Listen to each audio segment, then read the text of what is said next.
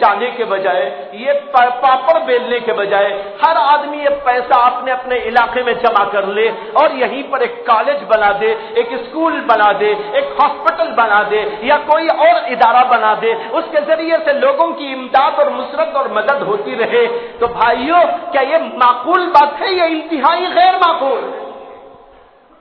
کیا اس کا مطلب یہ ہے کہ لوگوں کی امداد کے لیے اور لوگوں کو خوش کرنے کے لیے, انسانیت کی خدمت کے لیے اللہ کی ساری عبادتیں ختم کر دے, مسجدیں ختم کر دے, مدرسے ختم کر دے, حج کی عبادت ختم کر دے, عمرے کو جانا بند کر ڈالے اور ساری اس طرح کی چیزوں کو ختم کر ڈالے؟ اگر کوئی یہ کہتا ہے تو اس کا مطلب یہ ہے کہ اسے تو سب سے پہلے اپنے اسلام کا رونا پڑے گا کہ میرا اسلام بھی باقی ہے کہ نہیں. یہ اصل میں سوچے بغیر سمجھے بغیر یہ سمجھ میں جو آتا ہے لوگ اس کو کہنے لگتے ہیں. یاد رکھو کہ جو اللہ نے عبادت کو فرض کر دیا اسی شکل کے ساتھ اس کو باقی رکھنا ضروری. ایک بات تو یہ تھی, یہ میرا خطاب ان لوگوں سے ہے جو اسلام کو مانتے ہیں اور یہ اعتراض کرتے ہیں. یہی اعتراض غیر مسلم لوگ بھی کرتے ہیں. غیر مسلموں کو اگر آپ کو سمجھانا ہے اور اس مسئلے کی حقیقت ان کے سامنے لانا ہے تو ان کو یہ جواب تو کام نہیں آئے گا, اس لیے کہ وہ اسلام ہی کو نہیں مانتے تو مسجد کو کیا مانیں گے اور حج کو کیا مانیں گے. وہ کہیں گے ہاں یہ سب کو بھی اٹھا دو اور لپیٹ کے رکھ دو اور جو ہم کہہ رہے وہ کیا کرو. وہ تو پہلے ہی سے غیر ہے, اس لیے ان کو یہ جواب کام نہیں آئے گا. اس لیے ان کو جواب دینا ہے تو ہمارا جواب اس سلسلے میں ان کے لیے یہ ہے کہ دنیا میں آپ دیکھتے ہیں کہ بڑی بڑی تقریبات منائی جاتی ہیں, بڑی بڑی تقریبات ہر علاقے میں منائی جاتی ہیں اور ہر قسم کے لوگ مناتے ہیں. مثال کے طور پر ملکوں میں آپ جائیں, اپنے ملک میں آپ دیکھیں تو ملک کی آزادی کے موقع پر جشن منائے جاتے ہیں. ہر ملک مناتا ہے اپنا جشن.